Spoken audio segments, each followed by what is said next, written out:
What's up, Star Wars fans? It's the Emerald Enthusiast, back with another action figure review. This time, I'll be taking a look at the Hot Toys 1/6 scale Star Wars The Clone Wars figure of Darth Maul. Let's have a quick look at the box, and outside of the Star Wars and Disney logos, there's not much on the sides or the top or the bottom of the box. Once again, the Star Wars and Disney logos are on the bottoms of each side, but on the top is just a field of black. The back of the box is a simple design. It is a list of everyone involved in the creation of this 1/6 scale figure. The front of the box features the Star Wars logo as well as this very dynamic product shot of Darth Maul wielding his double-bladed lightsaber and the Force. Here's the removal of the slipcover. You may have noticed the odd shape of the box. This is not what usual Hot Toys boxes look like. This has been done to represent the Mandalorian sarcophagus in which Darth Maul was imprisoned on the Clone Wars show, and I think that's very creative. And here we see Darth Maul, free of the box and ready to rumble. If you're a fan of the Clone Wars show or a fan of Darth Maul and you decide to purchase this figure, I think that you'll be very satisfied. I only have a couple of minor criticisms, so let's take a closer look at the loose details now. I always recommend that collectors read the directions before handling a Hot Toys figure, and that is definitely the case in this instance. There are numerous small parts and fabric that could be ripped if handled improperly, so proceed with caution. Here is the lightsaber wielding arm with the light up feature. There's a small compartment that houses 3 batteries, and once they're in place, you can turn on the light up feature and put in the lightsaber blades on each end of the lightsaber hilt. This is a very minor criticism, but this translucent plastic is almost pink in its shading instead of red, so I would have preferred a little darker color for these lightsaber blades. The figure comes complete with the batteries, and once they're in place in the compartment, you can switch on the light up feature. And there you see that. And you can use this with either set of blades for the lightsaber. Here's a look at the motion blades once they've been placed in the hilt of the arm with the light up feature. Here is the light up feature in low light, and Hot Toys definitely captured the idea of the lightsaber in motion, and check this out. That is certainly attention grabbing in the dark. If you do action figure photography, you might find this very useful. Here is the figure with the motion blades in place, and they are a little on the heavy side, so you have to make sure that the arm is positioned properly to support the weight and hold the pose. The figure has several layers of clothing, including this brown tunic, and there's a hook on the inside that secures both sides of the tunic together. It also has these small Velcro sections, and that helps attach the vest to the tunic. And these shoulder pieces are also attached to the tunic itself. Here's a closer look at the vest, and it's a more leathery material than the tunic, and it also has Velcro sections that attach it to the tunic. Once those 2 pieces are in place, you simply reattach the belt around the waist. Overall, these have been well produced, but I did have a little problem with the shoulder area wrinkling and bunching on the vest more than I would have liked.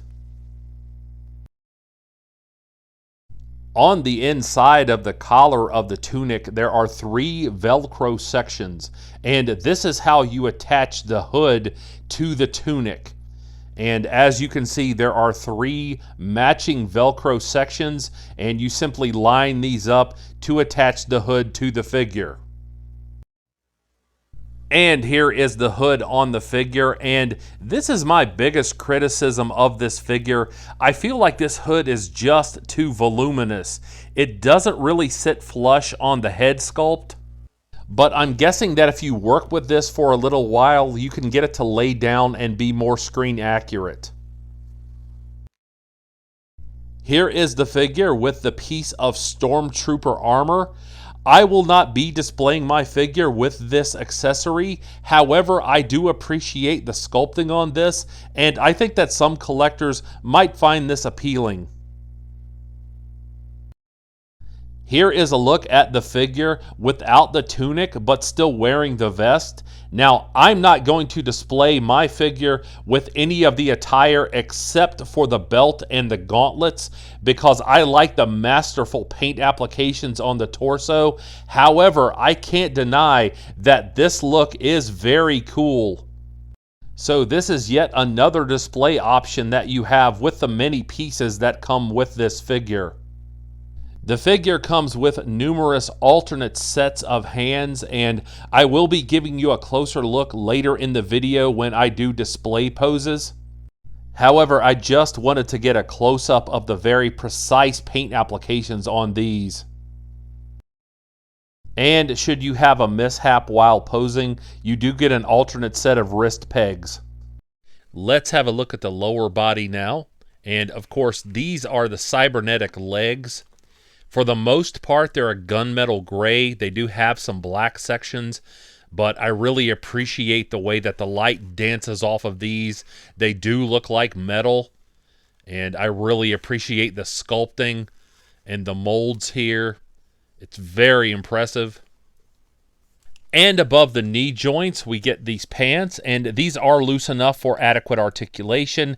And then we get this belt portion, and to get this off of the figure, you simply detach this Velcro portion in the back and simply take it off of the figure.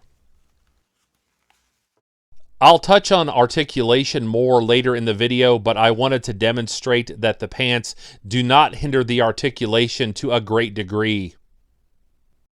And here's a look at why I don't intend to display this figure with the upper body clothing. The torso and arms are magnificent.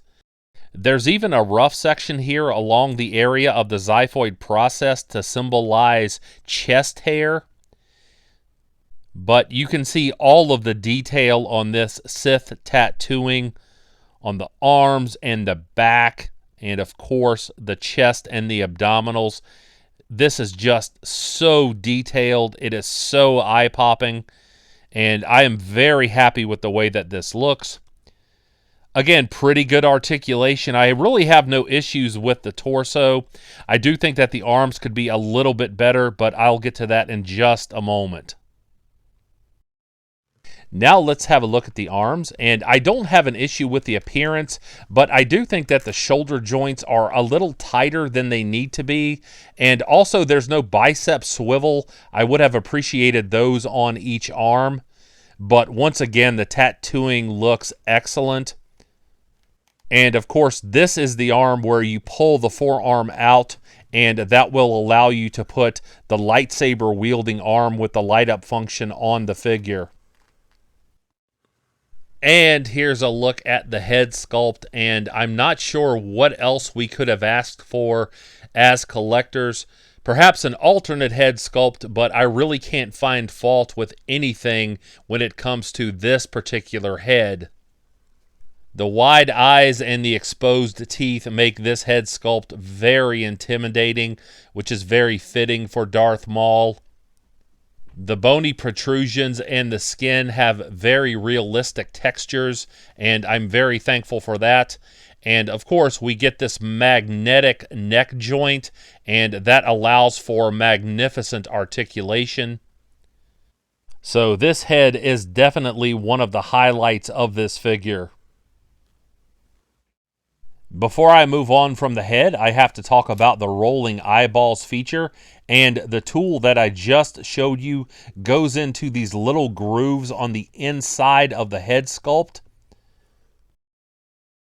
and this will allow you to move the eyes in different directions. In terms of articulation, the feet move backward and forward at the ankle joint. The knees swivel side to side. They also bend to a significant degree, and you can get the figure into a deep running pose if you wish, as you can see here. There is some rotation at the quadriceps, and you can get the figure to kick forward this much. You can get the figure into a decent side kicking pose. I would have preferred just a little more there, but you can get the figure to step back, and that will give you posing options. The figure has waist rotation and swiveling of the upper torso. The figure has hinged elbow joints, as you can see here. There's also rotation at the wrists, and you can move them backward and forward. The elbows swivel from side to side as well. I mentioned the tightness of the shoulder joints earlier in this review. They don't quite move as well as I would like them to. However, you can move the arms backward and forward, and you can get them to do a 360, as you can see demonstrated here. I don't want to suggest that the arm articulation is bad, but there could have been some improvement. In terms of the head sculpt with this type of joint, the head moves freely in all directions, and there is an ample amount of head tilting, and I'm very thankful for that. Here are the 7 hands that I don't currently have on the figure. As you can see, there are bare hands and gloved hands. And here we have the 2 bare gripping hands. Hot Toys provides these leather caps for the gloved hands, and they go on like this. Then the forearm gauntlet slides over this for this particular look. And then you pop the hand onto the peg.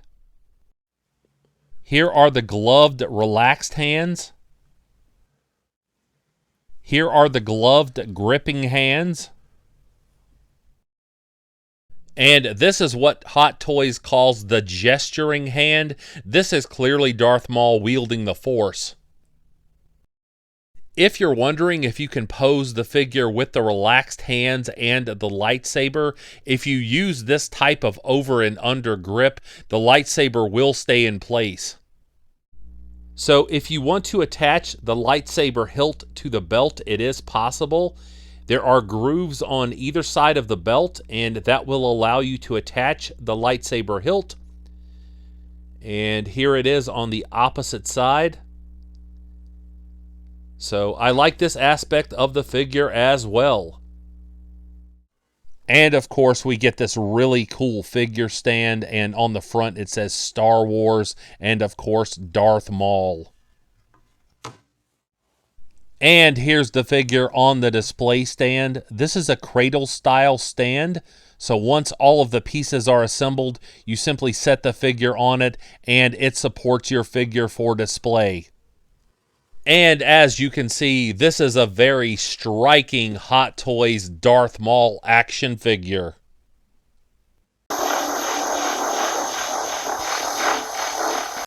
Like and subscribe if you enjoyed this review, and please tell all of your friends about this channel. I would certainly appreciate it. And I'll be back with more Star Wars content soon. But until we meet again, this has been the Emerald Enthusiast, and thanks for watching.